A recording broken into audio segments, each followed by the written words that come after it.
अस्सलाम वालेकुम। आज हमारा बायोलॉजी का लेक्चर नंबर 10 है ट्रांसपोर्ट इन ह्यूमंस। जो हमारा चैप्टर नंबर 9 है ट्रांसपोर्ट, इसके दो पार्ट्स थे, transport in plants and transport in humans या एनिमल्स कह लेना। तो हमने पहला पार्ट कवर कर लिया था, 9 लेक्चर उसके टोटल बने थे।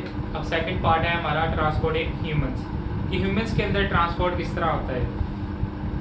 तो आइए आज इसका स्टार्ट ओवरव्यू है ट्रांसपोर्ट इन ह्यूमंस का। Like other animals, the task of the transport of different material in human body is performed by two systems, blood circulatory system and lymphatic system। अच्छा, जो ट्रांसपोर्ट ह्यूमंस में हो रहा है उसमें सिर्फ दो सिस्टम इन्वॉल्व है, blood circulatory system and lymphatic system. इसमें जो मेन सिस्टम है वो ब्लड सर्कुलेटरी सिस्टम ही है ट्रांसपोर्ट में, और जो असिस्टिंग सिस्टम यानी इसको हेल्प करने वाला वो लिम्फेटिक सिस्टम है। आपकी इस बुक के अंदर सर्कुलेटरी सिस्टम ही एक्सप्लेन किया गया है, लिम्फेटिक सिस्टम अभी नहीं है, जब आएगा तो इंशाल्लाह हम उससे भी स्टडी करेंगे। अच्छा, हमें पता लग गया कि ये दो सिस्टम्स ट्रांसपोर्ट करते हैं ह्यूमन बॉडी में। इसके बाद आ जाता है the two systems are self coordinated and associated with each other, यानी कि दोनों सिस्टम्स आपस में मिलकर काम करते हैं वेल कोऑर्डिनेटेड वे में। कि जो सर्कुलेटरी सिस्टम है वो ट्रांसपोर्ट करता है मटेरियल्स का, और उसमें से जो मटेरियल्स वगैरह बाहर बिखर जाते हैं उन्हें लिम्फेटिक सिस्टम वापस दोबारा इकट्ठे करके ब्लड सर्कुलेटरी सिस्टम में ऐड कर देता है। तो इसकी डिटेल इंशाल्लाह हम पढ़ेंगे जब ये टॉपिक आएगा। उसके बाद आ जाता है कि ह्यूमंस के अंदर कौन सा ब्लड सर्कुलेटरी सिस्टम है। ब्लड सर्कुलेटरी सिस्टम की दो टाइप्स है, close blood circulatory system and open blood circulatory system. अब क्लोज और ओपन में फ़र्क क्या है कि क्लोज ब्लड सर्कुलेटरी सिस्टम हम उसे कहते हैं जिसके अंदर ब्लड फ्लो करता है एक क्लोज्ड टनल के अंदर, ब्लड वेसल्स के अंदर, blood flows inside the blood vessels. ठीक है, कोई ल्यूमेन वगैरह, कोई सेप्टा, कोई इस तरह की कोई चीज़ नहीं है, कोई कैविटी नहीं है जहाँ पर ब्लड जाके पड़ा रहता है। इसमें फ्लो करता है ब्लड वेसल्स के अंदर, इसलिए हम इसे क्या कहते हैं, क्लोज ब्लड सर्कुलेटरी सिस्टम।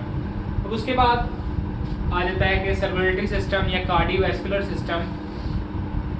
इसके आगे कौन से पार्ट्स हैं, तो circulatory system has 3 parts. Circulatory system के 3 पार्ट्स हैं, number 1 blood, number 2 heart and number 3 blood vessels. इसमें सबसे पहला ब्लड यानी कि बॉडी फ्लूइड, जिस चीज़ ने मूव करना है, यानी कि ब्लड हीट ट्रांसपोर्ट करता है चीज़ों का, यानी कि ब्लड के अंदर ही ऑक्सीजन और ग्लूकोज जाता है, उसी के अंदर कार्बन डाइऑक्साइड और जो नाइट्रोजनस वेस्ट हैं वो सारे उसी के अंदर मिलकर वापस आते हैं। तो ब्लड मेन चीज़ है।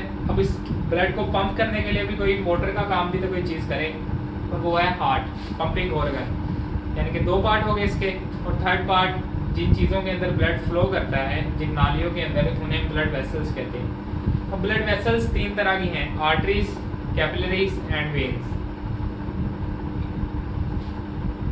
है, तीनों ब्लड वेसल्स ही।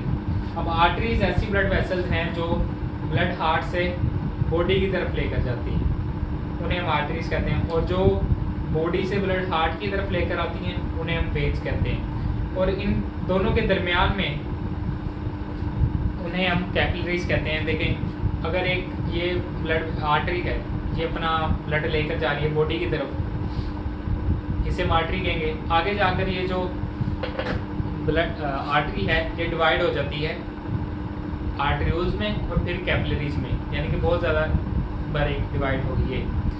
अब ये डिवाइड हो गई हैं, जब ये बहुत ही बड़ी हैं, फिर भी ये माइक्रो लेवल पर होती हैं कैपिलरीज, सिंगल सेल थिक इनकी वॉल होती हैं।